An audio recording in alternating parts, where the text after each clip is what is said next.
우리 옆에 분과 인사합시다. 말씀 통해 은혜 받읍시다. 한 주간 우리가 이 본문 가지고 인도 받을 텐데 제가 내용이 많아가지고 그 19절부터 이렇게 실어놨는데 1절부터 이렇게 계속 이렇게 보시면 굉장히 좋을 것 같습니다. 우리가 잘 아는 이제 씨 뿌리는 비유 메시지 아닙니까? 우리가 말씀을 어떻게 받느냐 굉장히 중요하죠. 그래서 제목처럼 말씀을 통해서 우리의 영적인 상태를 바꾸는, 왜냐하면 우리의 영적인 상태가 바로 응답이기 때문에 그렇습니다. 내가 어떤 영적인 상태에 있느냐에 따라서 문제와 응답, 갈등 그 속에 다 들어있기 때문에 그거를 바꾸는 게 굉장히 중요하죠. 그래서 저와 여러분이 말씀으로 답부터 내야 되는데요. 여러분들 하나님의 말씀을 진짜 믿으십니까? 우리가 이 말씀을 진짜 믿는다면 분명히 말씀 성취 응답을 받게 되어 있습니다. 우리가 듣고 또 말하고 누리고 있는 이 말씀은요, 뭐라고 적혀 있습니까? 이 말씀이 곧 하나님이라 그랬습니다. 말씀이 육신이 되신 분이 예수 그리스도 아닙니까? 말씀 자체가 하나님이고, 이 말씀으로 하나님은 우주 만물 천지 창조를 하셨습니다. 안 믿는다 할지라도 그렇습니다. 우리가 안 믿어도 하나님은 지금도 말씀으로 역사하고 계시고 이 우주 만물을 다스리고 계십니다. 그리고 하나님의 말씀은 우리가 잘 아는 대로 어떻게 해요? 살아있는 말씀입니다.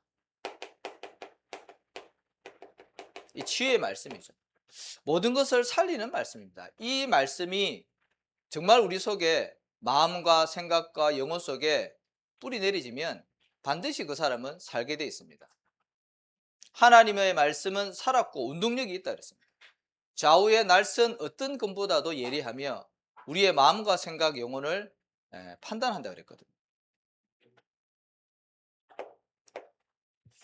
그리고 이 하나님의 말씀은 영원한 말씀입니다. 아까 우리 교동문에도 읽었듯이요. 우리 인생은 풀과 같고 꽃과 같다 그랬습니다. 다 마르고 시들다 그랬죠. 그런데 하나님의 말씀은 어떻다고요?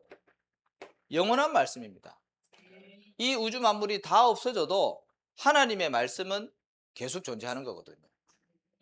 그 영원한 말씀을 저와 여러분이 언약으로 굳게 붙잡으시기 바랍니다. 그런 말씀 성취의 응답을 받게 되어 있습니다. 영원한 말씀입니다. 아무리 반기독교적인 사람과 민족이 일어나서 말씀을 없애려고 해본들 없어지지가 않아요. 그죠? 자, 그리고 하나님의 말씀은 어떻습니까? 반드시 이 말씀은요, 우리 개인도 그렇고 시대도 그렇고 역사도 그렇고요, 반드시 성취되는 말씀입니다. 하나님의 말씀은 어떻게 해요? 1.1핵도 없어지지 아니하고 다 이루어진다 그랬습니다. 우리가 안 믿어도 그렇다니까요. 자, 그리고 이 하나님의 말씀은 모든 것을 회복시키는 말씀입니다.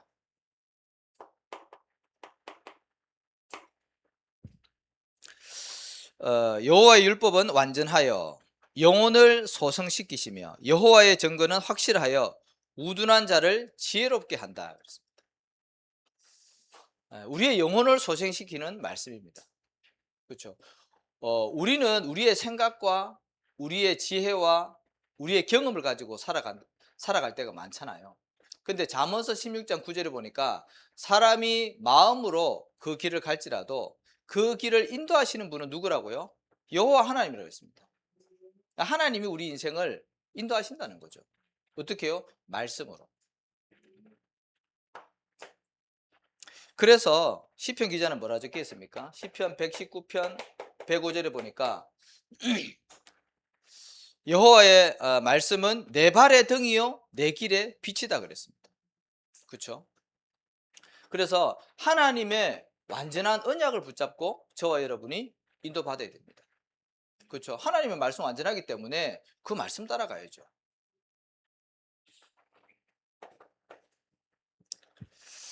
자, 그리고 하나님의 말씀은 전능하신 말씀입니다. 누가복음 1장 37절에 보니까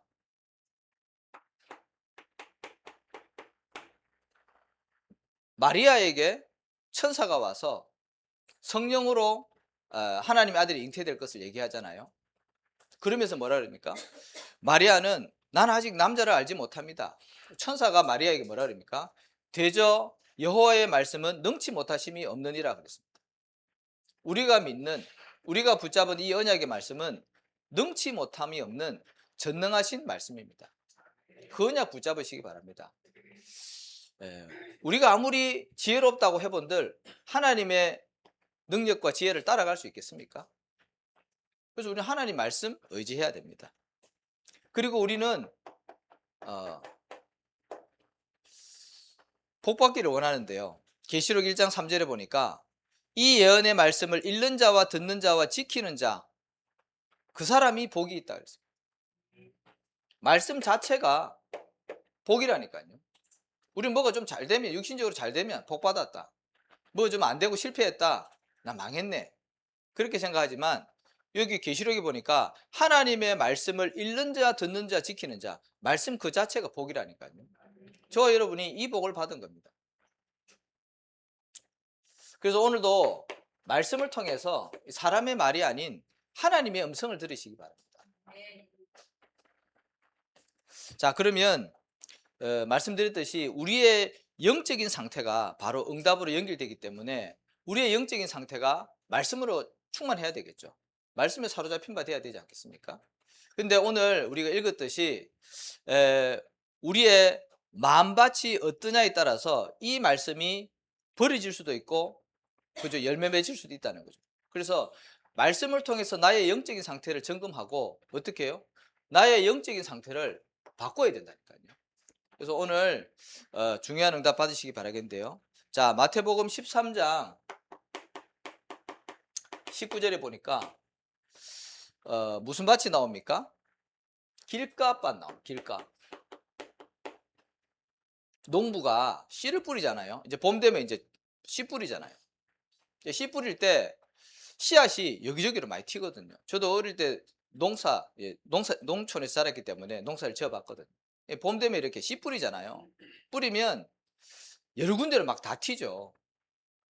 그런데 어떤 씨는 어디예요? 길가에. 길가는 말 그대로 사람들이 다니기 때문에 땅이 딱딱하잖아요. 거기는 곡식이 자랄 수가 없어요. 아무리 좋은 씨를 심어도 거기는 곡식이 자랄 수가 없다니까요. 근데 우리의 마음 상태도 마찬가지라는 거죠. 예수님이 그 얘기 했잖아요. 우리의 마음 상태가 딱딱하게 굳어져 있으면요, 하나님의 말씀이 아무리 좋은 설교를 해도 안 들린다는 거죠. 그러면 나는 말씀과 아무 상관이 없는 거예요. 수십 년을 교회를 다녀도 내 영적인 상태는 변하지 않는 거죠. 그 얘기를 하시는 겁니다.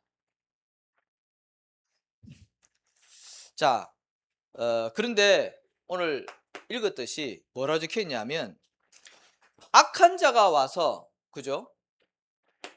악한 자가 와서 그 말씀을 빼앗아 갔다 그랬습니다. 이 말씀을 누가요? 뒤에 보니까 이 사탄이요. 빼앗아 가는 거 있죠. 예수님이 하신 말씀입니다. 마가복음 4장 15절에 뭐라고 적혀 있습니까? 똑같은 비유입니다. 똑같은 내용인데 말씀을 들을 때 사단이 와서 즉시 그 말씀을 빼앗아 갔다 그랬습니다. 뭐 그런 사람이 있습니다. 좀 영적인 문제가 심각한 사람들. 왜 그런 사람들 있잖아요. 막 귀신 시달리고 뭐 소리가 들리고 보이고 뭐 그런 사람들이 있거든요. 제가 옛날에 있던 교회에서 사역할 때 이 친구가요, 말씀을 전하는데 찬양을 부르는데요, 계속 귀를 막고 막 귀를 치는 거예요. 그래서 끝나고 나서 왜 그랬냐 물어봤더니 자꾸 귀에다 대고 목사님을 칼로 찌르라는 거예요. 그런 소리 들립니다. 이런 사람들 보면요, 말씀이 잘 안 들려요. 아무리 얘기를 해도요, 딴소리 얘기하고. 다 그런 건 아닌데 그런 사람이 있습니다. 말씀을 들을 때 이 말씀이요, 사단이 빼앗아 간다. 그리고 고린도후서 4장 4절. 세상 신이 믿지 아니하는 자의 마음을 혼미케 해서 복음의 광채가 비치지 못하게 한다 그랬어요. 이 하나님의 말씀, 복음의 말씀만 들어가면 살 텐데 그거를 못 듣게 하는 겁니다. 세상 신이 그랬잖아요. 그 눈동자 보면 압니다. 이분이 진짜 말씀을 듣는지 아니면 멍 때리고 있는지 딴 생각하는지. 그 복음을 전해보면요, 이 사람이 저랑 눈을 맞추면서 이렇게 스펀지에 물 들어가듯이 그렇게 듣는 사람이 있는가 하면요, 딴 생각하는 사람이 있어요. 진짜 안타깝죠. 어 그래서 이게 세상 신이 혼미케 한다 그랬는데, 이게 혼미라는 단어가 영어로는 블라인드라고 해요. 이게 뿌옇게 보이는 거죠. 이 하나님 말씀을 들을 때 뭔가 이렇게 혼미하고, 우리 교회는 그런 사람 없는데 예배 시간에 조는 사람들이 있거든요. 어쩌다가 너무 피곤해서 조는 사람이 있죠. 저도 예배 시간에 가끔 졸릴 때 있거든요. 근데 예배 시간만 되면 조는 사람이 있어요. 그거는 이제 좀 안타깝죠. 영적으로 손해를 많이 보는 거죠. 그래서 이따가 말씀드리겠지만, 그래서 우리가 영적으로 깨어서 영적 싸움 싸우면서 말씀에 집중할 수 있어요.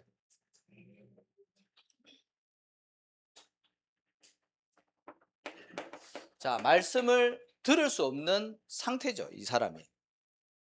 어떤 상태냐면 성경에는요, 완악하다고 표현되어 있어요. 이게 다른 말로 굉장히 고집이 센 사람들, 그런 사람들 가지고 완악. 마음이 굳어서요, 딱딱해가지고 말씀을 듣지 않고요, 자기 생각, 자기 주장 이걸로 가득 차 있어요. 부활하신 예수님이 제자들에게 나타났는데요, 꾸짖었잖아요. 그 제자들이 안 믿어가지고. 부활하신 예수님 본 사람이 가서 야, 예수님 진짜 부활하셨어 얘기했는데도요, 안 믿어요. 그래서 부활하신 예수님 직접 나타나셔가지고 그들의 마음에 완악한 것을 꾸짖었다고 그랬어요. 굉장히 고집스러운 마음 상태. 안 믿는 것. 자, 성경에 보니까 출애굽기 7장 13절에 보니까 출애굽할 때 하나님이 바로 왕의 마음을요, 완악하게 했다 그랬어요. 완악하게 해가지고 이스라엘 백성들이 나가야 되는데 못 나가게 해요. 막아두는 거죠. 계속 재앙이 내리는데도요, 하나님이 그 바로 왕의 마음을 완악하게 하시니까요, 계속 두드리고 맞으면서 못 나가는 거죠. 자, 그리고 마태복음 13장 15절에도 보면 그들이 마음이 완악하여 말씀 듣기를 거부한다 그랬습니다. 안타깝죠. 이 뭐 사람 힘으로 되는 건 아니거든.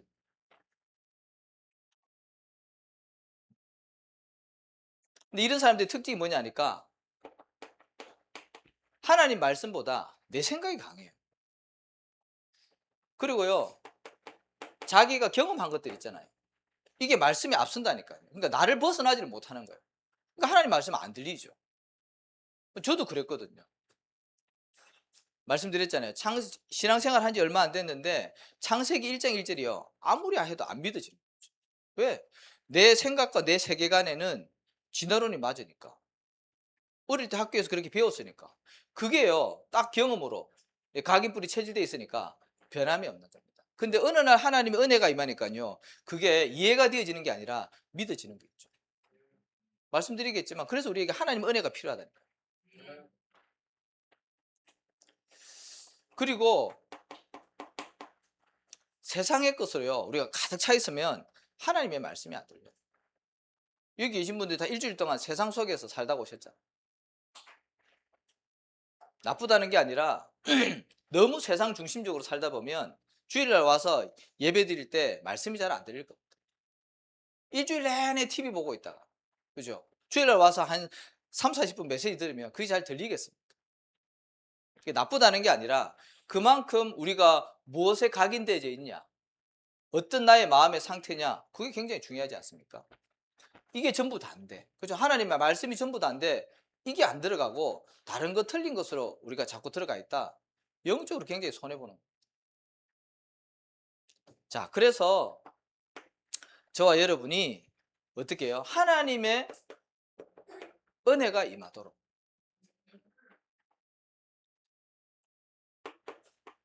사도행전 16장 14절에 보니까 루디아라는 여자에게 바울이 복음을 전하잖아요. 그때 뭐라 기록되어 있습니까? 주께서 루디아의 마음문을 여사 그랬습니다.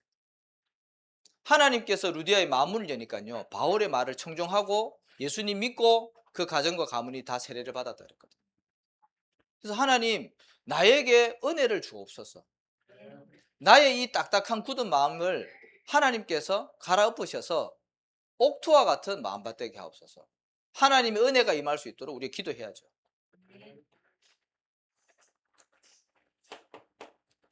자, 누가복음 24장 45절에도 보면 엠마오로 가는 두 제자에게 부활하신 예수님 나타나셔서 이 성경을 풀어서 쭉 말씀을 하시잖아요. 그때 뭐라 그럽니까? 두 제자의 마음을 열어 성경을 깨닫게 하셨다 그랬습니다. 그렇죠? 하나님의 마음 문 열어서요, 말씀을 깨닫게 해주시는 거예요. 하나님 은혜가 임한 겁니다. 감사하죠. 하나님 은혜가 아니면 우리가 말씀을 들어도 깨달을 수도 없고, 그죠? 맨날 여기에 갇혀가지고 신앙생활 아무리 오래 해도 이런 말씀 성취의 응답은 전혀 못 보고 종교 생활로 그냥 굳어져 가는 거예요. 너무 안타깝죠. 그래서 나의 마음 상태, 영적인 상태가 어떤지를 빨리 점검을 하셔야 돼요. 여기에 모든 응답이 다 들어있거든요. 자, 마태복음 13장 20절에서 21절에 보니까 이거는 어떤 상태입니까? 돌밭 같은 상태. 돌밭. 저도 어릴 때 농사를 접어서 이 밭을 많이 갈아봤거든요. 근데 좋은 밭은요, 진짜 황토밭인데 너무 좋아요. 근데 그 개간한 지 얼마 안 된 밭은요, 바닥에 돌들이 너무 많아요. 그러다 보니까 밭을 일구어도 밑에는요, 아주 잔돌들이 많아요. 그러니까 위에는 아주 흙이 얕죠. 그러다 보니 씨앗이 이렇게 뿌려지면 빨리 싹은 납니다. 근데 뿌리가 돌 때문에 깊이 못 들어가니까요, 햇빛이 쨍쨍 내리쬐거나 비바람 불면요, 금방 다 죽어버려요. 마찬가지로 하나님의 말씀을 받지만 뿌리가 약하기 때문에 환난이나 어려움이 오면요, 금방 신앙을 버리거나 교회를 다니는 걸 중단하게 되는 거죠. 그런 상태를 얘기를 하는 겁니다. 그래서 기쁨으로 말씀을 받지만 뿌리가 없어서 환난 박혀오면은 말씀으로 인하여 넘어지는 자다. 그런 사람들 분명히 있습니다. 그래서 여러분이 말씀이 어떻게 해요? 뿌리를 깊이 내려야 됩니다. 그렇죠. 말씀이 뿌리가 얕으면요, 넘어진다. 시험 들린다니까요. 그래서 저와 여러분은 이 흔들리지 않는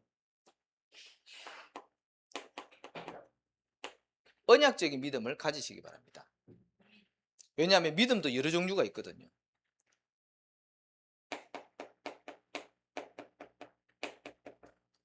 좀 감정적인 신앙생활을 가지고 있는 사람 있어요. 감정적인 사람들. 자기 기분 따라. 그리고 기복적인 신앙생활을 하는 사람도 있습니다. 기복적인 믿음이죠. 이 기복이라는 말이 뭡니까? 육신적인 복을 얘기하는 거예요. 감정적인 믿음을 가진 사람은요, 내 기분 따라, 내가 기분이 좋으면 예를 들어서 막 교회 헌신도 하고, 내가 기분이 나쁘면 교회도 안 나가고, 그거는 제대로 된 믿음이 아니죠. 감정 따라. 자, 그리고 기복적인 믿음은 뭡니까? 내가 막 기도를 열심히 해서 육신적인 응답을 받았어요. 그러면요, 막 다 할 것 같이 막 합니다. 그러다가 내가 뭔가 문제가 오고 어려움이 오면요, 금방 또 불신앙에 빠지면서. 그거는 제대로 된 믿음이 아니죠. 우리의 믿음은요, 어떤 믿음이어야 된다? 하나님의 말씀에 근거한 믿음이 돼야 됩니다. 그래야지 그 사람이요, 참된 응답을 받아요. 자, 그래서 하나님의 말씀에 근거한 믿음이 돼야 되는데, 로마서 10장 17절에 보니까 믿음은 들음에서 나며 들음은 그리스도의 말씀으로 말미암다 했습니다. 여러분들 구원의 확신 어떻게 가지십니까? 내가 교회를 다니고 교회 장로, 권사 되니까 구원받습니까? 그거 아니잖아요. 예수님을 그리스도로 믿어서 구원받는 거잖아요. 거기에 대한 구원에 대한 확신이 말씀으로 정리가 돼야 된다니까요. 구원의 확신이 그냥 내가 교회를 다니니까, 우리 부모님이 교회를 열심히 다니니까, 뭐 그러니까 내가 구원받았다, 그런 사람들이 있다니까요. 현장에서 복음을 전해보면 구원의 확신이 있습니까? 그래 보면, 물어보면, 아이고 내가 교회를 열심히 다니지 못해서, 아니면 내가 교회 헌신봉사 많이 못해서 아직 구원의 확신이 없다. 그게 틀린 거죠. 예수님을 구주로 영접할 때 하나님의 자녀가 되잖아요. 말씀으로 내 구원에 대한 확신이 가지고 있어야 되고, 그리고 우리의 응답도 말씀이 근거돼야 됩니다. 이 말씀이 나에게 응답으로 다가와야지 흔들리지 않죠. 아까 얘기했던 것처럼 이런 것들, 이런 믿음을 가지고 있으면요, 응답도 왔다 갔다 한다. 그래서 말씀의 뿌리를 깊이 내리시기 바라겠고요. 왜 그런가 하니까 우리가 신앙생활을 할 때 환난도 오고 어떻게 해요? 박해도 온다 그랬어요. 신앙생활을 할 때 어려움이 반드시 온다는 거죠. 이게 오기 때문에 우리가 이 말씀의 뿌리를 깊이 내리라는 거예요. 환난이나 박해 반드시 온다 그랬습니다. 기록되어 있지 않습니까? 마태복음 24장 19절에 보니까 사람들이 너희를 환난에 넘겨준다 그랬습니다. 마지막 때가 오면.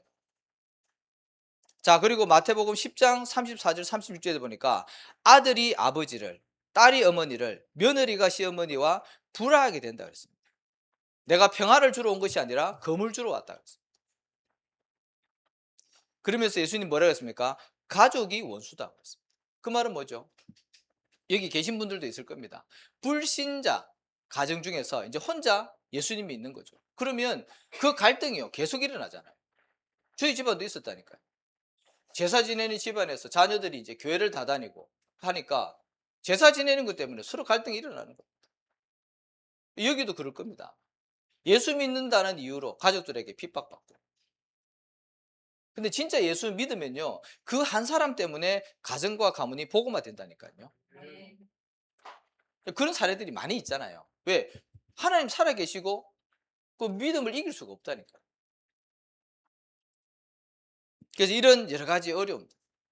지금은 이제 시대적으로도 문제가 되지 않습니까? 차별금지법.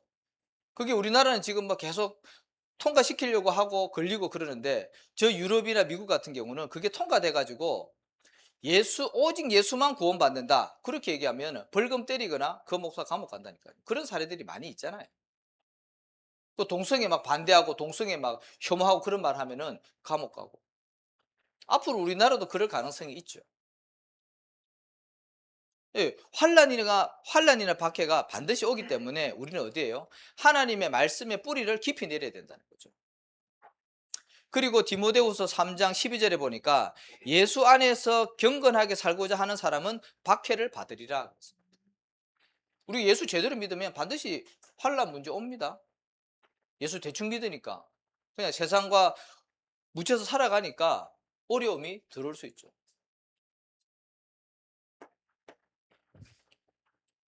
자, 그래서 저와 여러분이 말씀의 뿌리가 깊이 내리도록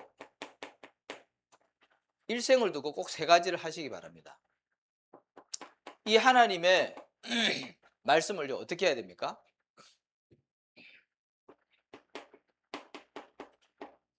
말씀에 집중하시기 바랍니다. 누누이 말씀드리는 거지만 제가 이렇게 칠판에 적는 이유는 집중하시라고.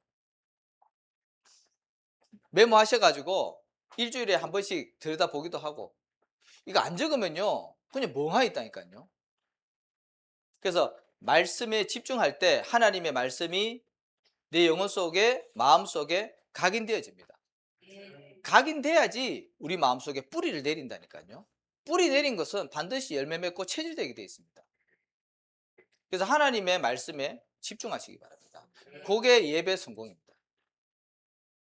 그리고 이 받은 말씀을 어떻게 해요? 말씀 묵상하시기 바랍니다. 일주일에 하루에 한 번이라도, 강단 제목이 중요합니다. 본문 중요합니다. 이 말씀을 하루에 꼭 한 번이라도 보시기 바랍니다. 그리고 그 말씀을요 묵상하시기 바랍니다. 아까도 우리 청년한테 그런 얘기 했는데, 이 신앙생활은 나와 하나님과의 1대1 관계거든요. 아무리 부모님이 믿음이 좋고 내 배우자가 믿음이 좋다고 해본들 그거는 그 사람 거지 내 거는 아니거든요. 이 믿음은 하나님과 내가 1대1 관계 돼야 되거든요. 그게 말씀에 집중하고 말씀 묵상할 때 나의 것이 되어지는 겁니다. 그래서 베레아 사람들은 어떻게 해요? 말씀이 그런가 하여 날마다 성경을 상고했다 그랬습니다. 그래서 우리의 영적인 변화가 일어나는 거죠. 그리고 이 말씀을 어떻게 해요? 내 삶 가운데 한번 적용해 보시기 바랍니다. 거의 일주일 동안요 덮어놓고 살거든요. 말씀 주일날만 적어놓고 하지 거의 일주일을 잘 안 봅니다. 근데 이 말씀 중에서 나에게 주어지는 말씀, 또 나에게 부딪히는 말씀, 은혜되는 말씀, 그거를 가지고 일주일 동안 한번 적용을 해보시라니까요.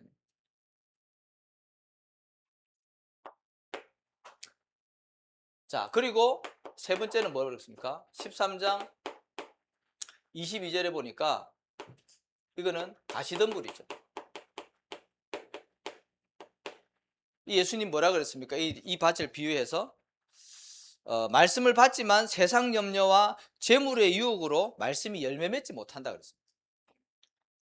분명히 그런 사람이 있지 않습니까?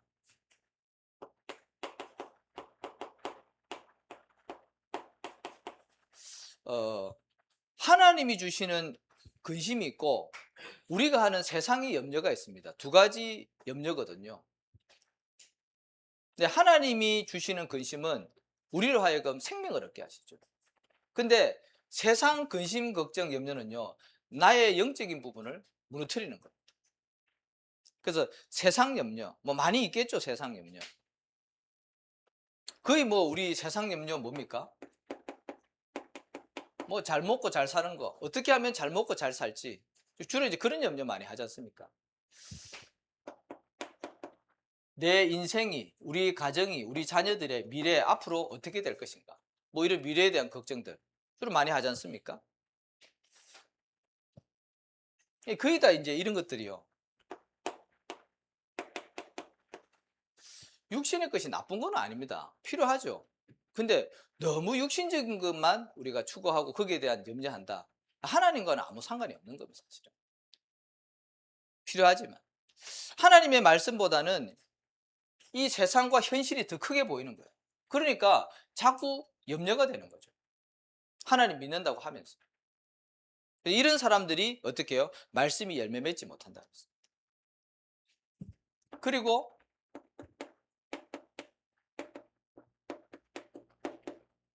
재물의 유혹 말씀하셨습니다. 그 기독교의 그 사상은 가난한 청빈이 아니라 깨끗한 청부 사상입니다. 물론 예수님이 이제 재물에 대한 메시지를 많이 하셨죠. 마태복음 6장 24절에 보니까 예수님 뭐라 그랬냐면 사람이 두 주인을 섬길 수가 없나니 하나님과 재물을 겸하여 섬길 수 없다 그랬습니다. 두 주인 얘기하면서요. 하나님과 재물 얘기했어요. 하나님과 사탄이 아니라 하나님과 재물. 왜 그렇게 말씀하셨을까요? 또 마태복음 19장 16절에서 26절에 보니까 예수님이 든 비유 아닙니까? 부자 청년이 와서 예수님께 했잖아요. 내가 계명을 다 지켰는데 어떻게 하면 하나님의 나라 들어갈 수 있습니까? 그랬더니 예수님 뭐라 합니까? 네가 가지고 있는 재산 다 팔아가지고 가난한 사람들 나눠주고 너는 나를 따르라. 근데 그 부자 청년이 어떻게 해요? 근심하여 돌아갔다 그랬어요. 다시 왔다는 얘기가 없어요. 그러면서 예수님 뭐라 그럽니까? 부자가 천국에 들어가는 것이 낙타가 바늘기에 들어가는 것보다 어렵다 그랬습니다. 안 된다가 아니라 어렵다는 겁니다. 재물이 나쁜 건 아니에요. 근데 예수님이 그렇게 말씀하셨죠. 누가복음 12장 13절에서 21절. 이 뭡니까? 이 어리석은 부자에 대한 비유 아닙니까? 부자가 이제 많이 이제 소유를 가지게 된 거죠. 창고에 가득가득 다 쌓아놓은 겁니다. 내 영혼아 편안히 쉬자 쉬자. 하나님 뭐라 그럽니까? 이 어리석은 자여, 내가 내일 이 재물을 가져가면 이것이 누구의 것이 되겠다. 그러면서 뭐라 그럽니까? 자기를 위하여 재물을 쌓고 하나님께 대하여 부여하지 못한 자다 그랬습니다. 그래서 많은 사람들이 이 재물에 대해서 많이 이렇게 걸려서 시험도 들고 교회를 떠나는 사람들이 많이 있죠. 어떤 사람이 이제 교회를 다니다가 교회에서 너무 헌금 얘기를 많이 하니까 이제 교회를 안 다니게 된 거예요. 이제 그러다가 어떤 사람이 이제 이 사람을 또 계속 기도하다가 이제 교회를 데리고 가려고 이제 그렇게 얘기하다가 자기가 데리고 가려고 하는 그 교회는요, 5년 동안 설교를 들었는데 한 번도 헌금에 대한 얘기를 안 하는 거예요. 그래서 이제 이 사람 데리고 가려고 했는데 어떻게 해서 데리고 갔어요. 해필이면 그 주간에 헌금 얘기 한 번도 안 하시는 목사님이요, 헌금에 대해서 막 얘기를 하시는 거예요. 그래서 그 사람이 다시는 교회를 안 가게 됐다고. 그 뭡니까? 이게 걸려 있는 거예요. 우리가 육신 가지고 있기 때문에 또 세계복음을 하려면 재물 필요하죠. 그렇잖아요. 우리 돈 없이 어떻게 삽니까? 근데 복음보다도 말씀보다도 더 재물을 사랑하면 안 되겠죠. 그리고 우리가 축복받아야 될, 그죠? 축복받아야 될 분명한 이유가 있다면 하나님 주시지 않겠습니까? 그 예수 제대로 믿으면요, 다 물질의 복 받습니다. 그렇죠? 아브라함 같은 경우도 있죠. 거부가 됐잖아요. 이삭은 100배의 축복을 받았고요. 가이오 같은 경우는요, 그 교회의 식주인의 역할을 감당했잖아요. 브리스길라 아굴라 같은 경우는 바울을 도와서 마음껏 세계복음 하도록 배경이 됐잖아요. 그것도 돈 있는 사람이 하잖아요. 그래서 우리는 이유 있는 물질의 복을 받아야 되는 거죠. 자, 그래서 우리는 재물의 유혹, 세상 염려, 여기에 속지 말고 그리스도 안에서 저와 여러분이 누구인지 정체성을 확인하시기 바랍니다. 저와 여러분이 누구라고요? 우리는 구원받은 하나님의 자녀입니다. 모든 것을 전능하신 하나님이 다 책임지신다니까요. 이게 안 믿어지니까 자꾸 이제 내 방법대로 내가 노력을 해서 이루려고 하는 거죠. 그리고 우리의 시민권은 어디에 있다고요? 우리는 천국 배경입니다. 천국 백성입니다. 하나님의 나라가 우리의 배경이라니까요. 땅의 것은 지나가는 것들입니다. 그렇죠? 너무 여기에 연연하지 마시기 바랍니다. 그리고 우리는 하나님이 언약 전달자로 부르셨습니다. 베드로전서 2장 9절. 이 아름다운 이 소식을 증거하는 전도자로 하나님 우리를 불렀다니까요. 나머지 것들은 하나님이 여기에 방향 맞추면 다 주시게 되어 있습니다. 너희는 먼저 그의 나라와 그의 의를 구하라. 그러면 이 모든 것을 너희에게 더하여 주시리라. 우리의 정체성을 확인하시기 바랍니다. 자, 결론인데요. 이런 밭들 있지만 중요한 거는요, 어떻게 해요? 좋은 땅에 씨가 뿌려지면 어떻게 해요? 100배, 60배, 30배의 열매를 맺는다 그랬습니다. 그죠? 자, 그래서 저 여러분이 호세아 10장 12절의 말씀처럼 묵은 땅을 기경해야 되겠습니다. 혹시 여러분들 중에 이런 밭이 있다면 어떻게 해요? 마음밭을 기경해서 옥토와 같은 좋은 밭으로 저 여러분이 바꿔야 되겠죠. 그래야지 하나님 은혜가 임하고 말씀 성취 응답 받지 않겠습니까? 그래서 이 기경을 어떻게 하냐면 시편 107편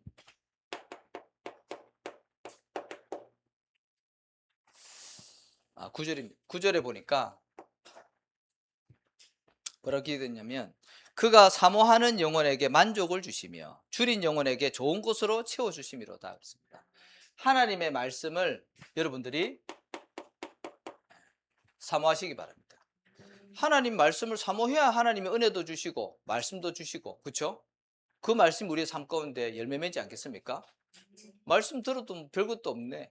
뭐 그러면 하나님 말씀 들어도 나와 아무 상관이 없는 거죠. 그래서 하나님 말씀을 사모하는 자에게 은혜 주실 줄로 믿습니다. 그리고 저와 여러분이 영적인 싸움을 싸우시기 바랍니다. 아까도 말씀드렸듯이 마가복음 4장 15절에 보니까 말씀을 들을 때에 우리의 마음밭이 이렇게 딱딱한 길가밭이 돼 있으면 말씀을요 사단이 빼앗아 간다니까요. 그래서 저 여러분이 말씀 듣기 전에 영적 싸움 싸우시면서 예배에 참석하시기 바랍니다. 예배가 영적인 활동이잖아요. 마귀가 살아서 역사한다니까요. 성령께서도 역사하시지만 우리가 말씀에 집중하지 못하고 뿌리 내리지 못하도록 방해합니다. 그래서 영적 싸움 싸우시면서 예배에 참석하시기 바랍니다. 그리고 로마서 10장 14절에서 15절